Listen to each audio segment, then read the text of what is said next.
All right, let's go through Money in the Bank. Men's Money in the Bank. I'll be entirely honest. I don't know who thought inverted Spanish fly to a ladder was a good idea. Both Carmelo and Andrade looked rough after that move. I don't know who was like, I have an idea. What? Let's springboard off the middle rope, okay, and let's both land stomach first in this ladder. But man, that men's match, whoa, that was a car crash. So many just massive spots. Still surprised no Wyatt running, but seeing Chad hanging from the carabine and then just falling. That sunset flip powerbomb they did in that was just beautiful. They did a lot of just insane spots. I'm like, there you go. Hype the crowd up. Solid match. Seeing Drew was fantastic. I'm like, oh, Drew's going to cash in. And I was like, oh, I hope Punk's not going to be here. We'll get to that later. IC Championship match. Braun and Sammy. I like this. I like that, Braun has this fantastic hard-hitting style. He got to do a lot of it. I always like when they're like, that's not a close line, that's a Steiner line. It's like, yes, do the wink, wink, nudge, nudge. Almost everyone knows who his dad is and who his uncle is. Just pepper it every now and then. And having Sammy win, I was like, yeah, that was good. Do you want to push Sammy's ultimate underdog? Having him have this hard-fought scrap match where, just one or two little mistakes here and there. I love when Braun went to do the run around the ring. And Sammy ducked, and he stopped before he hit the ring steps. I'm like, that's good. That's good. He's becoming like a hunter-prey doomsday. Like he's learning after every match. I'm like, that's good. I like that. Having Sammy just kind of, get a couple like quick moves, hit Fluva kick, 1, 2, 3, win in your hometown. That doesn't happen very often. But so we retained. Like, good match. Good match. Then Cena came down with his "the last time is now" towel, and I'm like, okay. So he's hanging it up in 2025. Okay. So who's going to be on that list for the last matches of John Cena? There's a lot of names that could make some solid matches, but, good to see who he picks and who he goes out with. I wouldn't mind, like, a Cena-Cody dream match. It'd be fine. Does he make some new guys? Does he do some old favorites? Does he have, like, a last match with The Rock? Does he have another match with Roman Reigns? Does he take on someone like a Braun Breaker?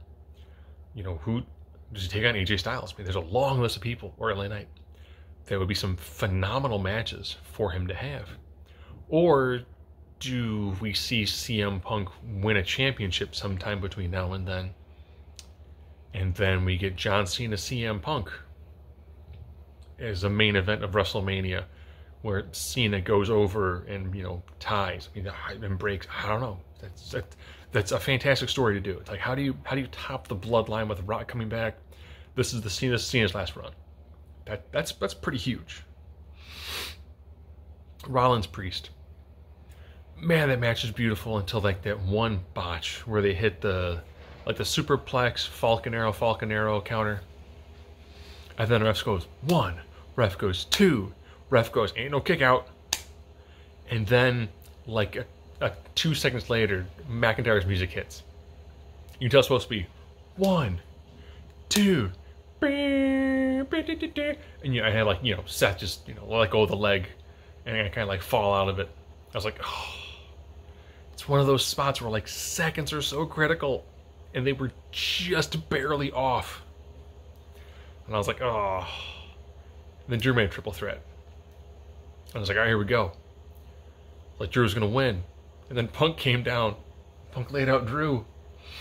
And then Drew took the choke slam and got beat. And I was like, CM Punk has now cost Drew like 3 championship spots, like 3 different countries.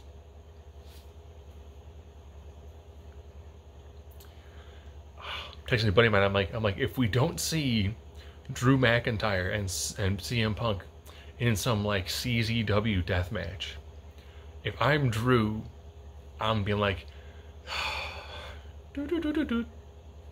hey Moxley, yeah, I need Nick Gage's number. Yeah, yes, that guy, yes. Hey Nick, yeah, that pizza cutter thing, is that like your trademark? Can I use that? So how do I smash light tubes in someone's face and not inhale the dust from it? Okay.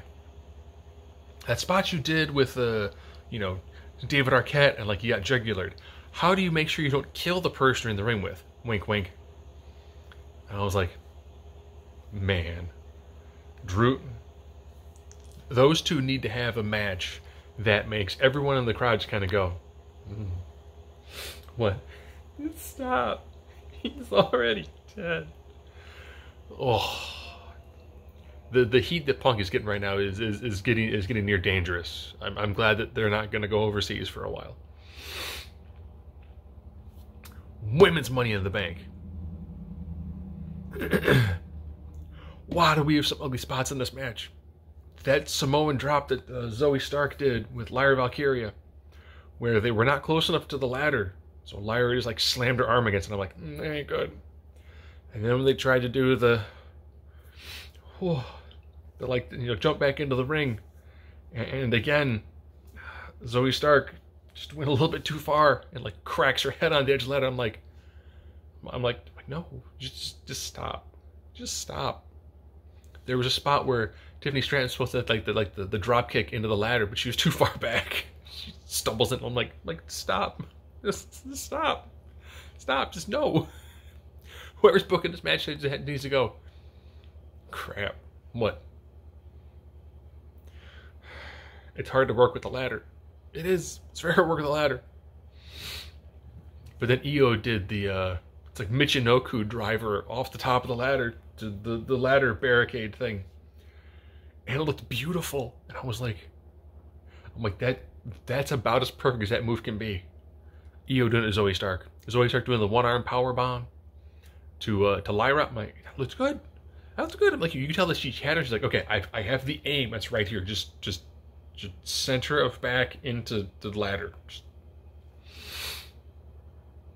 But yeah, some of the no-look stuff, you can tell they're just when things are like, you know, do you know exactly where you're going to land? Yeah, kind of. No, kind of. There's ladders involved. But then Chelsea went to the top, and I was like, oh no, they haven't used the tables. Chekhov's tables. And then you see Chelsea like, yes, I'm going to do it. Oh, Canada, my home and native. Oh, crap, tables. And I was like, oh, I wanted Cha-ching Chelsea Green Money in the Bank. She came out wearing the Maple Leaf colors. It was not to be. But Tiffany won it. Fine with it. Tiffany the Make is fine. But I was like, I like her outfit. She's 10. And I was like, I'm like, why? She was, well, it's green, so it's kind of like the color of plant. There's some gold accents to it, like the pink. Like, well, Tiffany does like pink. Why else would you wear green? She's like, I don't know. What color is money? Money's also green. I'm like, yes. So Tiffany likes wearing pink and gold. So she threw in some green. She says, money in the bank. You know, and it's part of the briefcase. And I was like, yeah, I'm glad that she won. Out of that one, I think that like your three heels could have won, and it'd been beautiful. Any of them would have worked. With the men's bank, it was like, man, I hope it's Drew. Chad would be kind of fun. Not gonna lie. Seeing Chad try to cash in and the White Six attacking him could kind of be kind of funny. Drew getting it and then cashing away right away. I'm like, good, I want that. Like, but the build up to this match. Oh. Drew, this better be like when Lesnar came back and he fought John Cena at the Extreme Rules match and he bloodied John Cena. Just not have him lose like towards the end of the match. Just have him just whoop the daylights out of him. And then we have the six-man. Did you think the bloodline wasn't going to go over? Did you think we weren't going to see Solo pin Cody? This is the match they're going for Survivors, for SummerSlam, so it makes sense. Jacob Fatu. The purpose of this match to make him look like an absolute monster, and they did. I thought it was fantastic. Seeing him take just heavy hits and then just pop up, I'm fine with it. Good, cool, run with it. And then, oh man, seeing him just hit the Whisper in the Wind, and also I'm like, you know what? He's a big dude. I love the moniker of Simone Werewolf. Like he looked good. He looked like he belonged. And you're having Solo get the victory after all of chicanery because you know it's 4-on-3. I'm fine with that. You know, I know the story they're trying to tell, and I'm fine with that.